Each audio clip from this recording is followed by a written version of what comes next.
आता आपला बघा पुढचा टॉपिक आहे लेड आम्ल विद्युत घट. म्हणजेच काय, लेड ॲसिड सेल आहे. लेड ॲसिड सेल या घटकाबद्दलची आपण माहिती घेत आहोत. बघायचं दिलं आहे तुम्हाला इथे एक जो चंचू पात्र आहे त्याच्यामध्ये थोडं पाणी टाकलेलं आहे आणि त्याच्यामध्ये विद्युत अपघटनी म्हणजेच काय, लेड आम्ल विद्युत घटात शिशाचे म्हणजे PB1 विद्युत अग्र म्हणजे इलेक्ट्रोड व टाकलेला आहे. बघा आता अशा प्रकारे इथे धन अग्र आणि ते ऋण अग्र असे दोन लीड टाकलेले आहेत आणि त्याच्यामध्ये लेड डायऑक्साईड टाकले आहे. बघा हे काय आहे, लेड डायऑक्साईड आहे, हे शिसा आहे. अशा प्रकारे त्याला काय बोललेलं आहे, PbO2 दिलेलं आहे. काय नाव दिलं आहे, PbO2. आणि अशा प्रकारे बघा चित्राच्या माध्यमातून त्याला काय म्हणत आहोत, विद्युत अपघटने असे म्हणत आहोत. लेड डायऑक्साईड म्हणजेच काय आहे, PbO2. लेड ऑक्साईड म्हणजे काय, PbO2 व दुसरे विद्युत अग्र व विरल सल्फ्युरिक आम्ल बुडवलेले असते. त्याच्यामध्ये काय आहे, सल्फ्युरिक ॲसिड म्हणजे सल्फ्युरिक आम्ल देखील त्याच्यामध्ये काय केलं आहे, बुडवलं. म्हणजे H2SO4 म्हणजे काय आहे, सल्फ्युरिक आम्ल आहे. PbO2 या विद्युत अग्रावर धनप्रभार तर यावर ऋण प्रभार असून दोन्ही मधील विभवांतर इतके आहे 2V इतके झाले. आणि याच्यामध्ये जे अंतर आहे विभवांतर ते किती आहे, 2V इतकं झालेलं त्याच्यात दिसून येत आहे. बघा घटामधील पदार्थाच्या रासायनिक अभिक्रियेने विद्युत प्रवाह तयार होऊन परिपथातून विद्युत प्रवाह हा वाहत असतो. अशा प्रकारे बघायचं त्यांनी सांगितले या प्रकारच्या विद्युत घटाच्या मोठा विद्युत प्रवाह पुरवण्याची ही क्षमता असते. आणि अशा प्रकारे विद्युत घटाची मोठ्या विद्युत प्रवाह पुरवण्याची जी कॅपॅसिटी आहे ती जास्त प्रकारे, तर त्याची जी कॅपॅसिटी आहे ती आपल्याला जास्त प्रमाणामध्ये आढळत असते. या प्रकारच्या विद्युत घटाची मोठ्या विद्युत प्रवाह पुरवण्याची ही क्षमता असते. मग कोणती मोठी क्षमता दाखवली आहे की अशा प्रकारे त्याची जी बॅटरी आहे वाहनाची क्षमता ही जास्त आहे त्या बॅटरीची. मग मोटारी, ट्रक, मोटरसायकली, अखंड विद्युत शक्ती पुरवठा यंत्रे, UPS यामध्ये लेड आम्ल विद्युत घटाचा वापर केला जातो.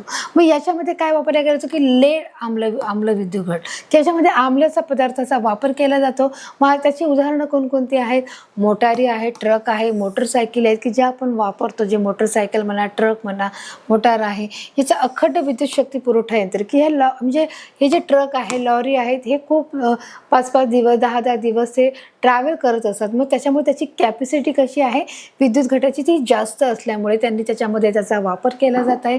आणि म्हणून जे मोठ्या गोष्टी आहेत, मोटारी म्हणा, ट्रक म्हणा, मोटरसायकल म्हणे, ते लेड आम्लाचा विद्युत घटाचा हा त्याच्यामध्ये लेड आम्ल विद्युत घटाचा त्याच्यामध्ये वापर केला जात आहे.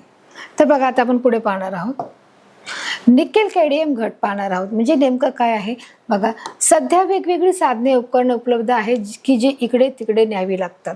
की सध्या जी वेगवेगळी साधनं आहेत, मग उपकरणे आहेत जे आपण वापरतो आहोत की आपल्या दैनंदिन जीवनामध्ये हर एक प्रकारची जी उपकरणं आहेत की ज्या आता नवनवीन आधुनिक यंत्राचा आपण वापर करत आहोत.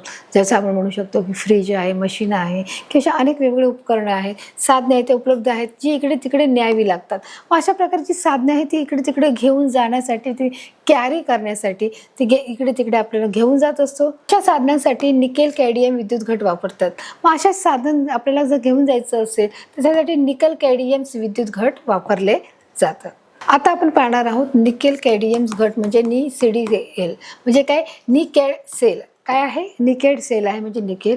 आता त्यांनी दिलं आहे सध्या वेगवेगळी साधने ही उपकरणे उपलब्ध आहेत की जी इकडून तिकडे न्यावी लागतात. म्हणजे जी मोठमोठी उपकरणे आहेत, जी साधनं आहेत ती इकडून तिकडून घेऊन जाण्यासाठी आपल्याला त्याचा वापर करायला लागतो. आणि म्हणून त्यांनी सांगितलं आहे की जी साधने जर कॅरी करायची असेल तर आपल्याला कोणत्या गोष्टीचा वापर करणं गरजेचं आहे की जेणेकरून त्या कोणती वस्तू डॅमेज होऊ नये, ती फुटू नये, त्याचं नुकसान होऊ नये. मग अशा साधनांसाठी आपल्याला निकेल कॅडमियम विद्युत घटाचा वापर करावा लागत आहे. मग अशासाठी आपण काय वापरत आहोत, हे निकेल कॅडमियम आहे. मग 1.2V विभवांतर देतात व पुन्हा ते प्रभारित करता येते. आणि मग त्यांना विभवांतर देतात, किती विभवांतर देतात, 1.2V हे विभवांतर देतात व पुन्हा त्या प्रभारित देखील करता येतात. इथपर्यंत आपलं क्लिअर आहे. आता आपलं नेक्स्ट पॉईंट आहे विद्युत परिपथ म्हणजे इलेक्ट्रिक सर्किट. बघा म्हणजे विद्युत परिपथामध्ये आपण काय पाहणार आहोत, घटधारक विद्युत दिवा, बल्ब व कळ जोडणीच्या विद्युत वाहक तारांनी जोडल्या जातात. बघा आता जो प्लग आहे, जो आपला घरचा बोर्ड आहे, प्लग आहे, ते सांगितले की घटधारकामध्ये कोरडा विद्युत घट बसवल्यास बल्ब प्रकाशतो. तसं आपण मगाशी देखील पाहिलं की त्याच्यामध्ये की जो आपला ड्राय बल्ब होता, त्या बल्बमध्ये बाहेरून जो 1.5 व्होल्टचा जो कोरडा बल्ब जो घेऊन आला आहे त्यामुळे तो विद्युत घट काय झाला आहे, चालू झालेला आहे. आणि तसंच इथे झालं आहे की घटधारकामध्ये कोरडा विद्युत घट बसवल्यास बल्ब प्रकाश होतो. पण त्याच्यामध्ये जो कोरडा विद्युत घट बसवला आहे बघा, इथे दिसत आहे प्लस आहे, मायनस आहे, प्लग कळ आहे, विद्युत हा बल्ब आहे. आणि अशा प्रकारे हा कोरडा विद्युत घट त्याच्यामध्ये बसवल्यामुळे बल्ब काय होत आहे, प्रकाश तो आहे म्हणजे तो काय उजेड देत आहे. पण घट काढून घेताच बल्बमध्ये विद्युत प्रवाह खंडित होतो व बल्बचे प्रकाशने बंद होते. पण जर का हा आपण घट काढून घेतला तर काय होणार आहे, तो बल्ब बंद होणार आहे आणि तो प्रकाश देणार नाही किंवा तो प्रकाश बंद होत आहे. या प्रकारच्या विद्युत घटकाच्या जोडणीला विद्युत परिपथ असे म्हणतात. म्हणजे विद्युत परिपथ म्हणजेच काय की या प्रकारच्या विद्युत घटकाला की जो आपण विद्युत घट काढला तर विद्युत बंद होणार आहे, जो प्रकाश बंद होणार आणि जर जोडला तर विद्युत घट चालू होणार आहे की जो प्रकाश लागणार आहे. मग या प्रकारचा जो विद्युत घटकाच्या जोडणीला काय म्हणणार आहोत, विद्युत परिपथ असे त्याला म्हणणार आहोत. बघा विद्युत बल्ब आहे, विद्युत घट तिथे दाखवलेला आहे, कशा प्रकारे ते तिथे जॉईंट केलेले आहे. काही वेळा विद्युत परिपथामध्ये एकापेक्षा अधिक घट जोडले जातात आणि कधी कधी काही वेळा काय होतं की एकापेक्षा जास्त विद्युत घट त्याच्यामध्ये देखील जोडले जातात. म्हणजे एकाच याच्या प्लगमध्ये 2 किंवा 3 देखील परिपथ त्याच्यामध्ये टाकले जातात. ट्रान्झिस्टर रेडिओमध्ये 2-3 कोरडे घट एकसर जोडणीत जोडले असतात. जो ट्रान्झिस्टर रेडिओ आहे, जे आपला जो ट्रान्झिस्टरचा रेडिओ आहे त्याच्यामध्ये 2 ते 3 कोरडे घट देखील एकसाथ जोडले जातात. याचा खरा उद्देश एका घटाच्या विभवांतरापेक्षा अधिक विभवांतर मिळून अधिक विद्युत प्रवाह मिळवता येतो.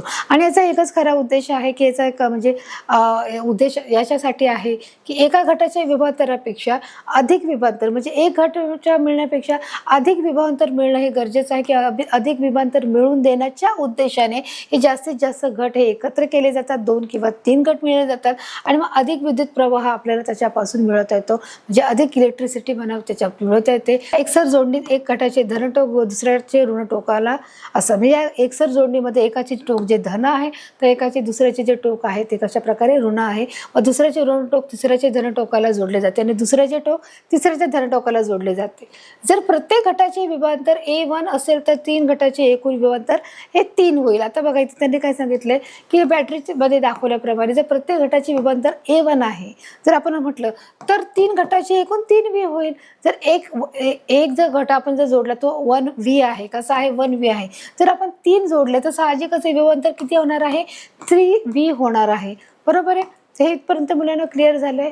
आता आपला पुढचा टॉपिक आहे धारा विद्युतचे चुंबकीय परिणाम म्हणजे magnetic effects of electronic current आहे. तर धारा विद्युतचे चुंबकीय परिणाम कोणकोणते होतात आपण बघा या घटकाच्या माध्यमातून समजून घेणार आहोत. बघा आता त्यांनी दिलं आहे टाकाऊ काडेपेटे सारख्या डबीच्या आतील ट्रे घेऊन त्यात लहानशी चुंबक सुई ठेवून जोडणीची लांब तयार करून घ्यायची आहे. आता बघा त्यांनी काय सांगितलं की जो आपल्याकडे आगपेटी आहे की जे आपण माचीस बोलतो त्याच्यातलं सगळं माचीस काढून घ्यायचं आहे आणि त्याला काय सांगितलं टाकाऊ काडीपेटीसारख्या डबीच्या आतील ट्रे घेऊन म्हणजे आतला जो आपल्याला भाग आहे ट्रे कळतो ना की जो आपण चहा किंवा कॉफी किंवा आपण ग्लास भरलेला जो आहे आपण ट्रेमध्ये घेऊन जातो की जास्त माणसं असल्यावर आपल्याला हातात न घेऊन जातो आपण ट्रेमध्ये घेऊन जातो. मग तसंच त्यांनी सांगितलं आहे की या माचीच्या आतला जो ट्रे आहे तो ट्रे घेऊन त्यात लहानशी चुंबक सुई ठेवायची आहे. जो माचीच्या आतला जो लहान ट्रे जो छोटा बॉक्स आहे जो ट्रे आहे त्याच्यामध्ये काय घ्यायचं आहे लहानशी चुंबक सुई ठेवून जोडणीची लांब तयार करायची आहे. तर अशा प्रकारे जोडणीची अशी लांब तार इथे त्यांनी बघा तयार केलेली आहे. त्याच्यामध्ये चुंबक सुई टाकायची आहे. कोणती आहे चुंबक सुई व ट्रे भोवती अशी गुंडाळून घ्यायची आहे. विद्युत घट प्लग कळ ही तार व बल्ब जोडून परिपथ पूर्ण करणे. मग त्याच्यामध्ये काय होते की कोणकोणते पार्ट्स याच्यामध्ये आले आणि बघा इथे त्यांनी बल्ब ठेवलेला आहे. इथे काय आहे हे बघा आणि त्याचे मायनस आणि प्लस इथे साईन केलेलं आहे.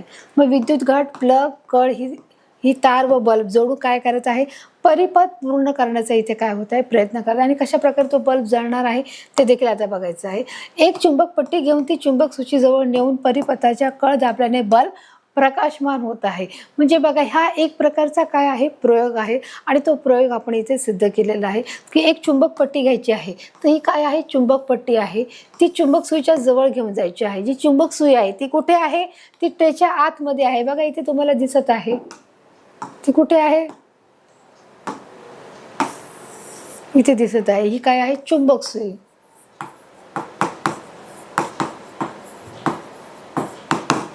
चुंबक सुई बघा चुंबक सुईजवळ नेऊन परिपथाची कळ दाबल्याने बल्ब प्रकाशित होतो.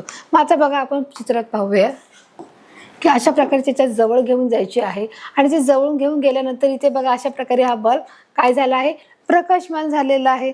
म्हणजेच आपण काय प्रयोग केला आहे, एक माचीचा रिकामा बॉक्स घेतला आहे, त्याच्या आतील ट्रेमध्ये एक चुंबक पट्टी टाकली आहे आणि त्याची पूर्ण अशी तार ती गुंडाळलेली आहे आणि त्या तारेला एक काय नेलेलं आहे, चुंबक मॅग्नेट नेलेला आहे, त्याच्या चुंबक सुईच्या जवळ नेलेला आहे आणि ती कळ दाबल्यामुळे एक चुंबक पट्टी घेऊन ती चुंबक सुईची जवळ नेऊन परिपथाची कळ दाबली. मग त्याच्यामुळे ती परिपथाची कळ दाबल्यामुळे बल्ब काय झालेला आहे बघा, अशा प्रकारे तो प्रकाशित झाला आहे. म्हणजेच विद्युत प्रवाह सुरू होतो, म्हणजे लाईट पेटलेला आहे.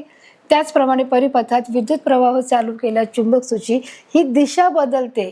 मग तशाप्रमाणे त्यांनी काय सांगितलं, म्हणजे तारेतून विद्युत प्रवाह गेल्यास चुंबक सुई काय करते बघा, म्हणजेच काय करताय त्याचप्रमाणे परिपथात विद्युत प्रवाह चालू केल्यास चुंबक सूची दिशा बदलते. म्हणजे चुंबक सूची आहे ती दिशा देखील बदलते, म्हणजे तिची दिशा बदलली की त्याची देखील दिशा बदलत आहे. म्हणून विद्युत प्रवाह चालू केल्यास चुंबकाची दिशा बदलते. जर हा चालू झाला तर त्याची दिशा बदलते, म्हणजे तारेतून विद्युत प्रवाह गेल्यास चुंबकीय क्षेत्र हे निर्माण होते.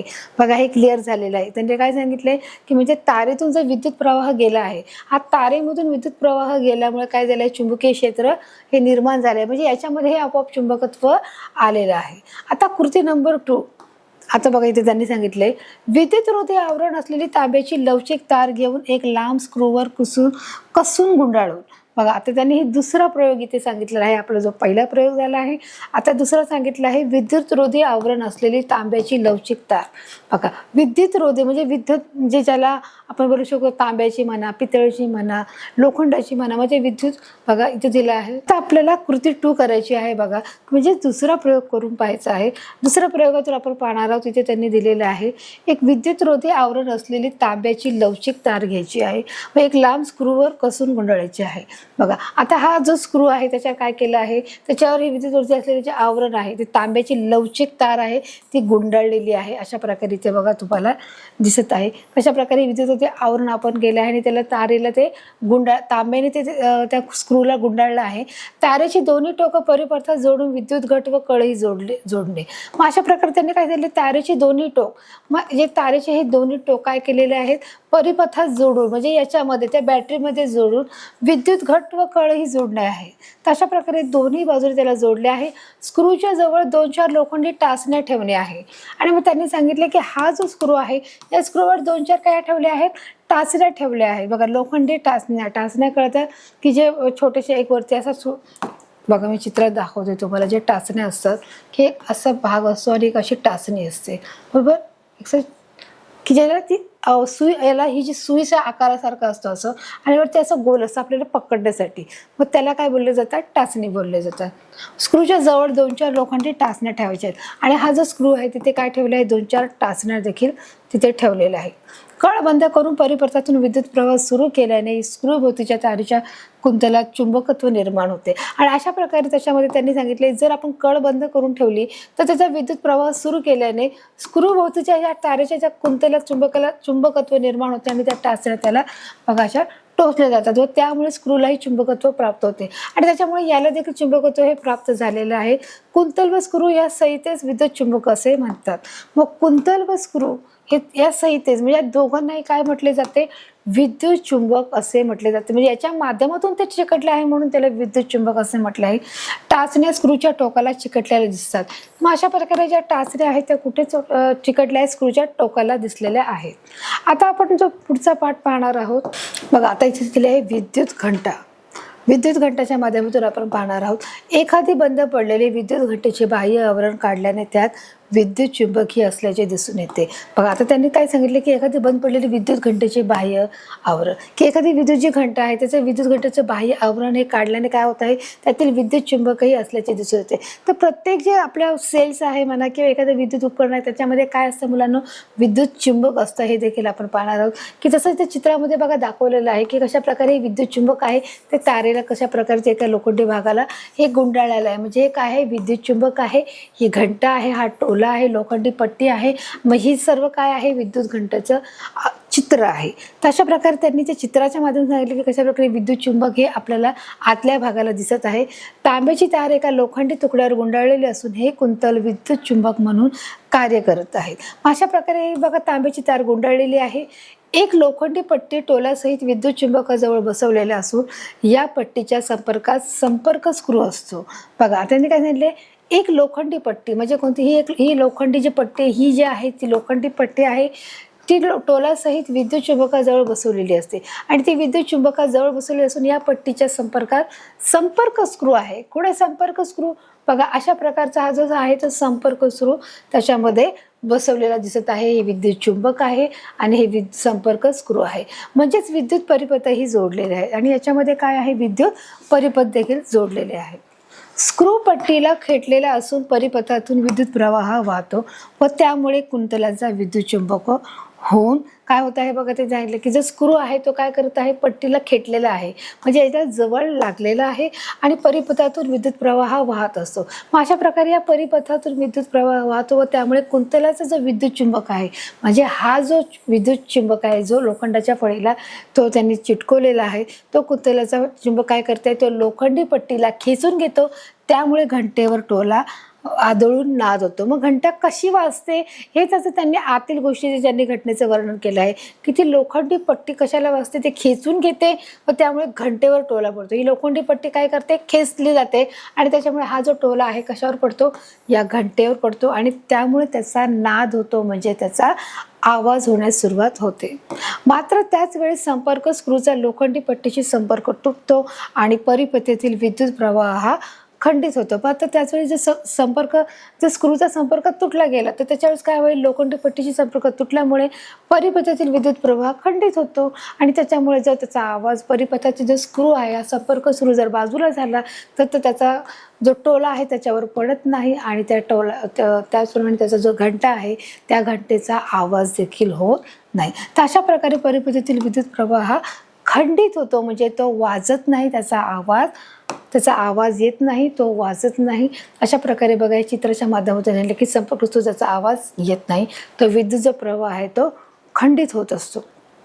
अशा स्थितीत विद्युत चुंबकाचे चुंबकत्व नाहीसे होऊन लोखंडी पट्टी पुन्हा मागे येऊन संपर्क स्क्रूला चिकटतो. मग अशा प्रकारे अशी स्थिती होती की त्यावेळी पुन्हा जी परिस्थिती आहे त्याच स्थितीमध्ये ते लोक येऊन राहतात.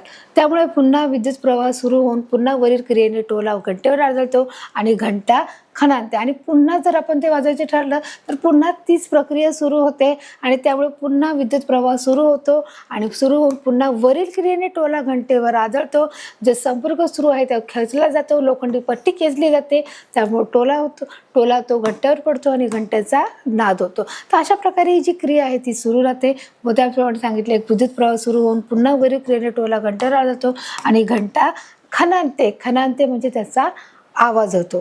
तर अशा प्रकारे मुलांनी पाहिलं की धारा, विद्युत आणि चुंबकत्व म्हणजे काय या पाठाबद्दलची आपण माहिती घेतली. आता आपण मुलांना पाहणार सारांशाच्या माध्यमातून की या पाठात आपण विद्युत प्रवाहाची दिशा, विद्युत प्रकटाचे प्रकार पाहिले, त्याचपासून चुंबकाच्या विद्युत धारावर काय परिणाम होतात ते देखील आपण याच्या पाठामधून पाहिले आहे.